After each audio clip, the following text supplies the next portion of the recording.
So recently, somebody in my audience who said that they've been following me for a number of years and watching my videos for a very long time and said that they were a big fan, wrote me a pretty lengthy email. And in this email, they identified themselves as a Jewish person. And they said that they fully agree with all of my pro-Palestinian advocacy, that they fully agree that what's happening in Gaza is undeniably a humanitarian crisis. It's a genocide that demands our attention and our compassion and our action.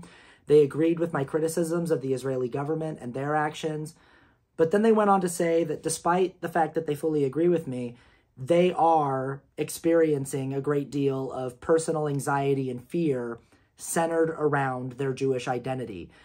They feel like there is a definite rise in anti-Jewish hatred and anti-Jewish violence right now in the world. And because of that, they're experiencing a lot of fear. And the fear is so extreme that they are currently involved in the process of trying to legally change their last name so that people won't know that they're Jewish, because that's how afraid they are of being identified as a Jewish person in the world right now. And this person essentially asked me in this email, and I'm paraphrasing here, but they essentially said, you know, is there a way that you can use your platform and your voice to advocate for the Palestinian people while not contributing to the rise in anti-Semitism in the world? And can you make sure that you're folding into your messaging that anti-Jewish hatred and anti-Jewish violence, you know, isn't a part of your stance? And they asked if I would respond. You know, in the email, they said, please, please respond to this. So I did. I wrote out a pretty lengthy response of my own, and I thought that I would just share what I wrote with all of you. So I'm just going to read it word for word. Please bear with me. First, let me say, I'm so sorry for the fear you are experiencing. And I'm so sorry that prejudice exists in the world and that people have anti-Jewish hatred in their hearts. I wish that weren't the reality.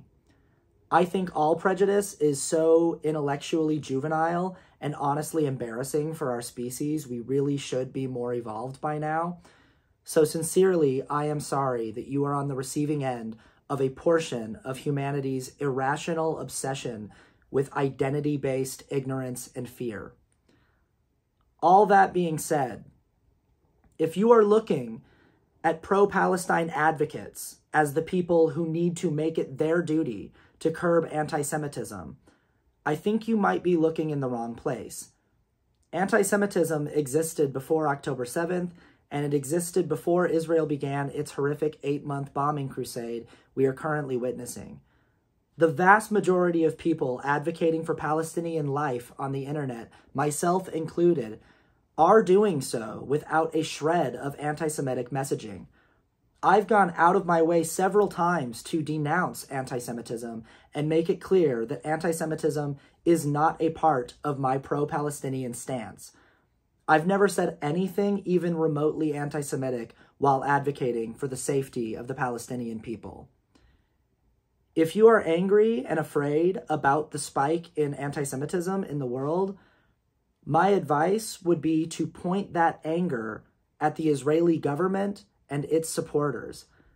They are the ones insisting that the state of Israel is inseparable from the global Jewish community, insisting that any criticism of Zionism or of Israel as a colonialist project is inseparable from criticism of Jews worldwide, that showing a disdain for the actions of the Zionistic Israeli military is indistinguishable from showing disdain for Jewish people, that their actions speak for and on behalf of all Jews everywhere, so opposing them is the same as being fundamentally opposed to the Jewish identity. I do not believe this. I do not believe Jewish people are monolithic. I do not believe that it is impossible to criticize or even hate the Israeli government without also hating all Jewish people. I do not believe that Jewish people should be held collectively responsible for the actions and the beliefs of Zionists. It is the Israeli leadership and their supporters that are insisting those things are true, not me. It is the Israeli government and their supporters that are directly responsible for the rise in anti-Semitism in the world currently, not people who are advocating for Palestine. My advice to you would be to keep your anger where it belongs. Your anger is justified and understandable, but it shouldn't be aimed at me or anyone who is advocating for Palestine without ever uttering a single anti-Semitic thought or word. It should be aimed at the racist, colonialist, imperialist, authoritarian leaders of Israel and their bootlicking, genocidal army. All my best in these difficult times to you and yours. So yeah, this is me speaking off the cuff now, but I definitely do have a bone to pick with the Israeli government and their actions. I don't like them, but me not liking them and me having a bone to pick with them has absolutely nothing to do with the Jewish identity and absolutely everything to do with a fundamental respect for life and the dignity of human life and human existence. And I hope it goes without saying that anybody who is using what's happening in Gaza right now as a excuse to amplify their pre-existing anti-Jewish hatred is not a friend of mine. They don't have a seat at my table.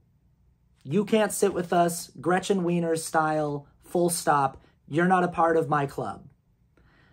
And also, anyone who is trying to say that you can't be opposed to what the Israeli government is doing right now, that you can't be critical of the Israeli government and the Israeli military without being anti-Semitic and without expressing some form of anti-Jewish bigotry, those people are incorrect. I just fully disagree with that. I think that's wrong, and I think that those people are lying. And yeah, that's the end of the video.